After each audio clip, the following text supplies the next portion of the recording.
हाँ तो बच्चों, पिछले वीडियो में हम लोग पढ़ रहे थे कार्बनिक यौगिकों का IUPAC नामकरण हम कैसे करते हैं। 2 नियम आपको बताए गए थे। उन दोनों नियमों में जो पहला नियम ये था कि किसी भी कार्बनिक यौगिक का जो IUPAC नाम होता है वो IUPAC नाम 2 भागों से मिलके बनता है, पूर्व लग्न और अनुलग्न। जो नाम के पहले लगेगा वो पूर्व लग्न होगा और जो नाम के बाद में लगेगा वो अनुलग्न होगा। फिर दूसरा नियम बताया गया था कि पूर्व लग्न का जो निर्धारण है वो कार्बन परमाणु की संख्या के आधार पर किया जाता है, वो सारणी बनवाई थी मैंने आपको। और अनुलग्न का जो निर्धारण है वो कार्बनिक यौगिक में उपस्थित क्रियात्मक समूह के आधार पर किया जाता है। अब तीसरा नियम हमको जानना है आज, IUPAC नंबर नामकरण करने का तीसरा नियम है। तीसरा नियम यह है कि किसी भी कार्बनिक यौगिक का जब हम IUPAC नाम लिखेंगे तो किसी भी कार्बनिक यौगिक का IUPAC नामकरण करने में कार्बन की सबसे लंबी हमको चेन लेना है, श्रृंखला लेनी है। तो यहाँ लिखते हैं कार्बनिक यौगिक का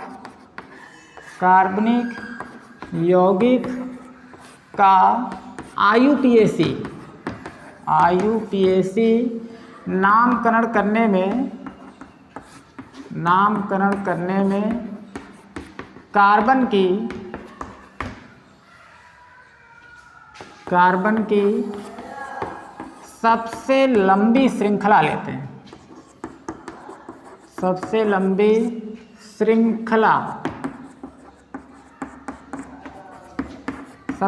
श्रृंखला लेते हैं, चेन लेते हैं, सबसे लंबी चेन लेते हैं।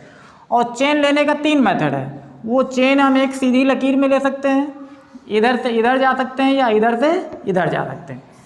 चेन लेने के लिए हम सीधी लकीर में जा कर के ऊपर जा सकते हैं या ऊपर से यहाँ से आकर के ऐसे भी आ सकते हैं, या सीधी लकीर में लेकर के हम नीचे जा सकते हैं या यहाँ से हम लेकर के इधर भी आ सकते हैं।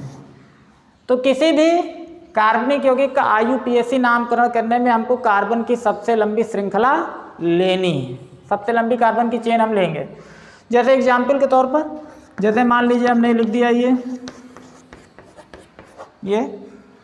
यहाँ, और कार्बन की संयोजकता कितनी होती है 4, ये ध्यान रखना है। कार्बन की संयोजकता कितनी होती है 4। तो जैसे यहाँ पर हमने कर दिया ये CH3 यहाँ पर ऐसे, और इसको समझाना है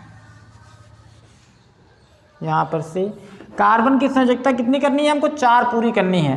तो इस कार्बन की संयोजकता कितनी है 1 है, अभी 3 कम है, तो यहाँ पर हमने 3 हाइड्रोजन लगा दिया, तो 3 और 1 कितना हो गया 4। इस कार्बन की संयोजकता कितनी है 3, तो यहाँ पर हमने कर दिया CH3। तो इस कार्बन की भी 3 है, 1 2 3, इसकी 4 पूरी करने के लिए यहाँ पर हमने क्या कर दिया H। इस कार्बन की 1 ये है और 3 हाइड्रोजन है, 3 और 1 कितना हो गया 4। इस कार्बन की भी 4 पूरी हो गई है, 1 2 3 और 1 ये हाइड्रोजन लगा हुआ है 4। इस कार्बन की कितनी है 2, 1 2 कम है, तो यहाँ पर हमने 2 हाइड्रोजन लगा दिया।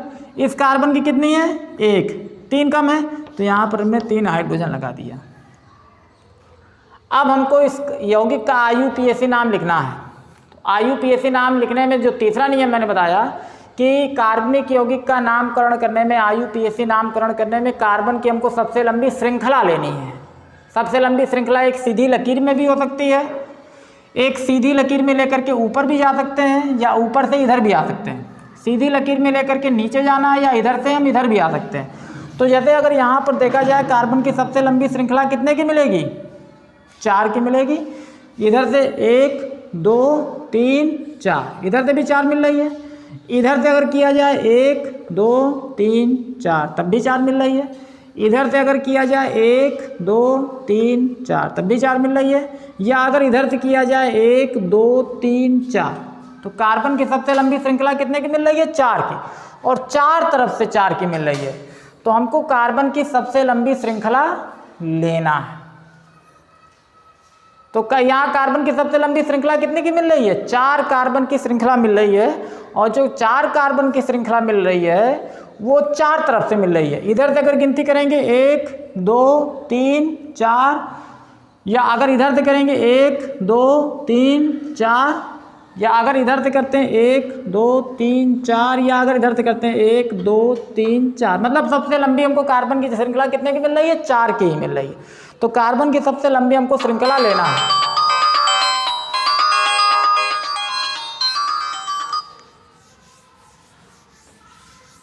अब इसके बाद चौथा नियम हमको जानना है। कार्बन की सबसे लंबी श्रृंखला तो हमको लेना है। चौथा नियम यह है, कार्बन की सबसे लंबी श्रृंखला, कार्बन की सबसे लंबी श्रृंखला, सबसे लंबी श्रृंखला उधर से लेना है, उधर से लेना है जिधर से, जिधर से क्रियात्मक समूह, जिधर से क्रियात्मक समूह या पार्श्व श्रृंखला, या पार्श्व श्रृंखला, क्रियात्मक समूह या पार्श्व श्रृंखला नजदीक हो, नजदीक हो। क्रियात्मक समूह तो आपको मालूम बताया मैंने, पार्श्व श्रृंखला क्या है इसको जानना है भी। तो कार्बन की हमको सबसे लंबी चेन तो लेना है, श्रृंखला लेना है, लेकिन कार्बन की सबसे लंबी श्रृंखला उधर से लेना है जिधर से क्रियात्मक समूह या पार्श्व श्रृंखला क्या हो? नजदीक हो। जैसे एग्जाम्पल के तौर पर अगर ये लिखा जाए, 4 कार्बन हमने ऐसे बना दिया, मान लें कार्बन की संयोजकता कितनी होती है? 4, ये ध्यान रखना है। अगर यहाँ हमने डबल बॉन्ड लगा दिया तो इस कार्बन की वैलेंसी कितनी हो गई? 2, 2 कम है तो यहाँ 2 हाइड्रोजन हो गया। इस कार्बन की वैलेंसी कितनी है? 1 2 3, 1 कम है तो यहाँ 1 हाइड्रोजन लग गया। इस कार्बन की वैलेंसी कितनी है? 2, 2 कम है तो 2 हाइड्रोजन लग गया। इस कार्बन की वैलेंसी कितनी है? 1, 3 कम है तो यहाँ 3 हाइड्रोजन लग गया। अब हमको कार्बन की सबसे तीसरा नियम यह है कि कार्बन की सबसे लंबी श्रृंखला हमको लेना है। तो सबसे लंबी श्रृंखला 1 2 3 4, इधर से कर रहा है तो भी 4, और अगर इधर से कर रहा है 1 2 3 4, दोनों तरफ से 4 मिल रहा है, तो हम या तो इधर से कर लें या तो इधर से कर लें। लेकिन चौथा नियम ये कहता है कि कार्बन की सबसे लंबी श्रृंखला हमको उधर से लेना है जिधर से क्रियात्मक समूह क्या हो? नज़दीक हो। तो यहाँ क्रियात्मक समूह क्या लगा हुआ है? द्विबंध। यह क्रियात्मक समूह है द्विबंध। तो ये नज़दीक कहाँ से है? इधर से कि इधर से? तो क्रियात्मक समूह नज़दीक कहाँ से? इधर से नज़दीक है।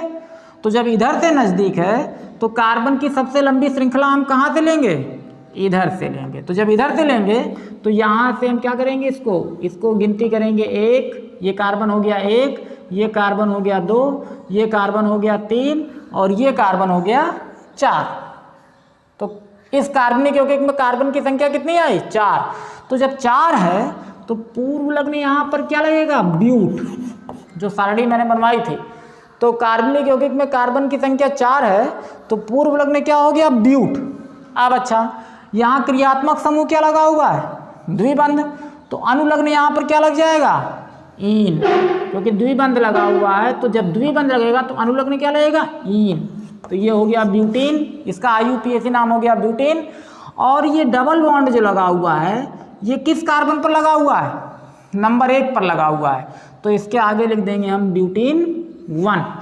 तो ब्यूटीन 1 हमको ये बताता है, ब्यूट ये हमको बता रहा है कि ये पूर्व लग्न है, ईन हमको बता रहा है कि ये अनुलग्न है, और ये पहले लगा हुआ है तो ये पूर्व लग्न है, और ये हमको बता रहा है कि कार्बन परमाणु की संख्या कितनी है? 4, और ये अनुलग्न है, ईन लगा हुआ है। ये हमको बता रहा है कि इसमें क्रियात्मक समूह कौन सा है?